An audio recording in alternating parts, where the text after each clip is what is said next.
YouTube. This is my third time trying to record this video because my dogs won't shut up. Okay, so I've decided to do weekly updates while I'm on Femara and with my Femara like throughout my cycle. This is my first weekly update. I'm on my last dose of Femara today. This is my second cycle on Femara. Last cycle on Femara was unsuccessful as in it didn't result in a pregnancy, but it did help me ovulate earlier, and I feel like my hormones were more in balance. Actually, I know my hormones were more in balance. But it still didn't result in pregnancy. This month I'm taking Femara and I'm hoping that it, obviously I hope it results in pregnancy, but this month I'm actually experienced less symptoms than I did last month while on Femara. My first cycle on Femara, I did have side effects. I had hot flashes, I had headaches, and a few other small things. And then this cycle, I have small hot flashes every once in a while, and I think I only had one day with a headache, and that was like my second day taking Femara this time around.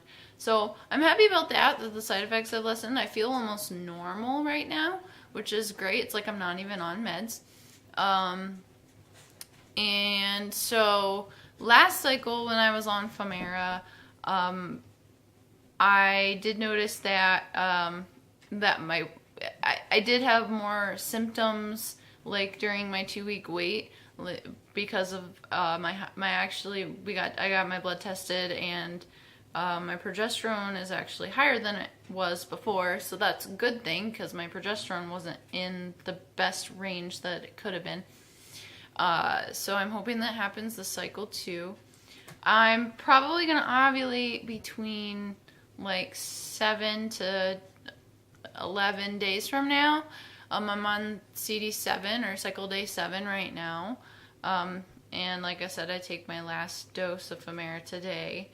And last month I ovulated on cycle day 17, and the earliest I've ever ovulated was cycle day 18, and then but normally I ovulate cycle day 21, 22, somewhere around there. So that was great. I did temp this past cycle. I tried temping in the past, but even though I got crosshairs on Fertility Friend, and it did show that I ovulated, I'm not exactly sure if I did because I was adjusting temperatures, and I just recently read that it's not a good idea to adjust the temperatures. But when I temped before, my temperatures were really erratic, and it was really hard to determine where my ovulation day was and exactly, and it was just not, it didn't look consistent. It was just, my temperatures were all over the place. This time though, this past month I did temp, and my chart looked picture perfect, and I was so happy. It was like spot on. The day I ovulated, it was like clear as day. I didn't have any erratic temperatures really. Everything that was before my ovulation was below, and everything that was after my ovulation was above the line, and it looked perfect. Even though I started my period and I didn't get pregnant, this is the very first time I temped, and my temperature actually dropped, and I could tell that my period was going to start. That's never happened before. My dog decided to join us. So that, I was really happy about that. That the temperature, just my chart being like looking so great, gives me so much hope. So I'm going to temp again this month, I've decided. I give myself a break when I'm temping, so temped all the way up until I started my period, and then I took like a 5-day break, and I just started temping again this morning. So that's good. And I also did OPKs last month, and for it being my first cycle on Femara, I did OPKs, and I actually got 2 days with positive OPKs, which has never happened to me before, which was great. And this month I'm also going to do OPKs. I'll start taking them in a couple days, I think.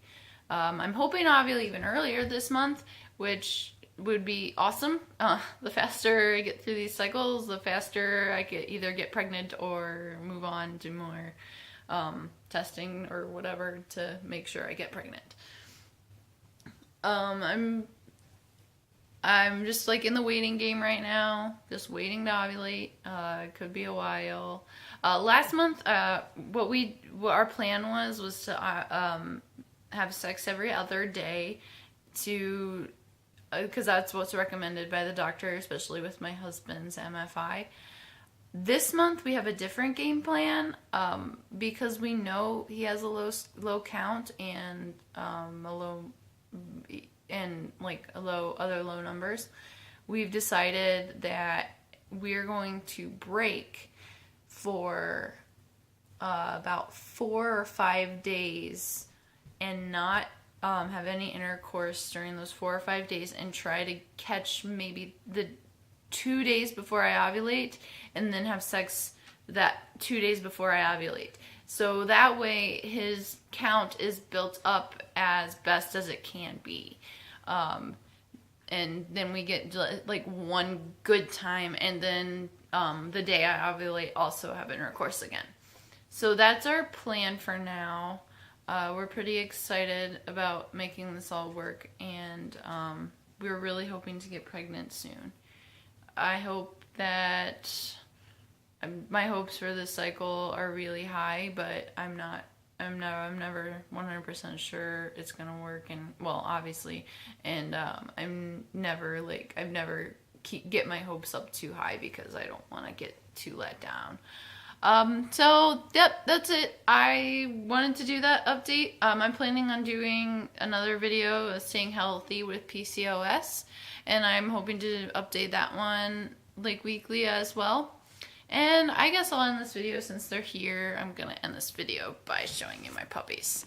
See, there she is. There's my Brooklyn. Oh, I love her. And there's my Abby. And she's a good girl too. Yeah. Okay. Well, bye YouTube. Thank you for watching. Please subscribe if you enjoy my videos. I will still be doing updates all the time, and doing more videos, and I'll let you know if anything exciting happens. So yeah. See you later.